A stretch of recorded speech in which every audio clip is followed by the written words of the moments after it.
Hello YouTuber family, કેમ છો? મજામાં જઈશો. તો આપણે છે ને આજ નવો વિડીયો લઈને આવ્યા છીએ ને આપણે એને છે ને ગ્લિચ થઈ ગયું આજે, તો તમને દેખાડી દઉં ને કન્ટિન્યુ આપણે વિડીયોમાં છે ને બના રહેજો અને તમને પાર્સલ દેખાડી દઉં. ફ્લિપકાર્ટનું છે આ, છે પાર્સલ આપણું.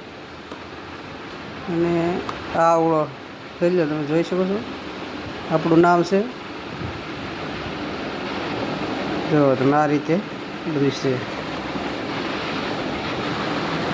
ઓર્ડર ફોર્મ પણ દેખાડી દઉં તમને કે આપણે શું ઓર્ડર કર્યો હતો ને એ તમને પહેલાં બતાવી દઉં, પછી છેલ્લે આપણે આનું અંદરથી તમને બતાવું શું આવેલું છે. તો કન્ટિન્યુ આપણા વિડીયોમાં બના રહેજો અને પૂરો વિડીયો જોજો આપણો, તો તમને ખબર પડશે. જો તો આપણે મોબાઈલ ખોલી નાખ્યો છે અને આવી ગયા આપણે ફ્લિપકાર્ટમાં. જો આ ખુલ્લી ગયું છે, જોઈ શકો છો. ને આપણે આવી જવાનું છે અહીંયા ને ઓર્ડર ફોર્મમાં જાઓ તમને તો, એટલે આપણે ઓલરેડી આવી જ ગયેલું છે પાર્સલ. એટલે આપણે વસ્તુ શું મગાવી હતી ને શું નીકળે ને એ ખાલી આપણે તમને દેખાડવાનું છે. જો આપણે આ રીતે છે અને આવડે વસ્તુ આપણે મગાવેલ છે, તમને ખાલી દેખાડી દઉં, જોઈ લો. જો આ વસ્તુ છે, જો આ રીતે છે. આ બધું આવું, આ બે લાઇટું બે બાજુ હતી. જો આ રીતે છે આવું. નાની કિંમત આગળ તમને દેખાડી જશે બહારના ભાગમાં. આગળ આપણે ગયા હતા ને ત્યારે દેખાડી છે, અત્યારે તો નથી દેખાડતા.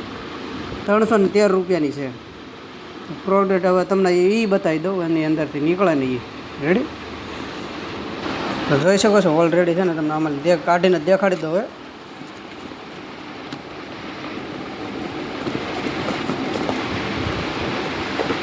જોઈ લો તમે. હવે એ વસ્તુ ક્યાં છે ને આ વસ્તુ ક્યાં છે તો તમે જુઓ. આપણે એમ નથી કહેતા ફ્લિપકાર્ટવાળાની ભૂલ હોય, પણ એની અંદર જે માણસો હોય ને એની પણ ગલતી હોય છે. આ વસ્તુ એવી છે ને કે આ 100 રૂપિયાની નથી એવું લાગે આપણને જોયામાં. જુઓ તમે, આમાં કાંઈ લેવાનું નથી. જો અત્યારે આવા ફોન કોણ વાપરે છે? આવી પીનું આવતી નથી અત્યારે. તમને આપણે જે પહેલાં બતાવ્યો ને ફોટો, એ આપણે વસ્તુ મગાવી લીધી. જો આ રીતે કંઈક આવેલી છે.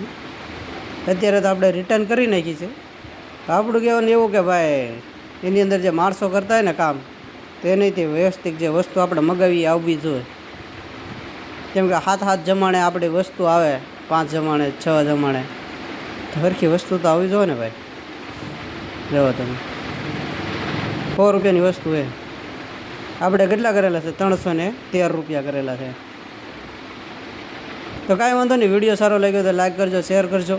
ને બીજા યારે આવું બને નહીં અને મગાવવામાં ધ્યાન રાખવું થોડુંક. કેમ કે ભાઈ પાછું રિટર્ન કરવું પડે. રિટર્નમાં છે ને થોડીક વધારે મહેનત પડે છે. કેમ કે ભાઈ એ તો મને તો આવડતું નથી રિટર્ન કરતાં, પણ આપણે ભાઈબંધ પાસે કરાવ્યું છે.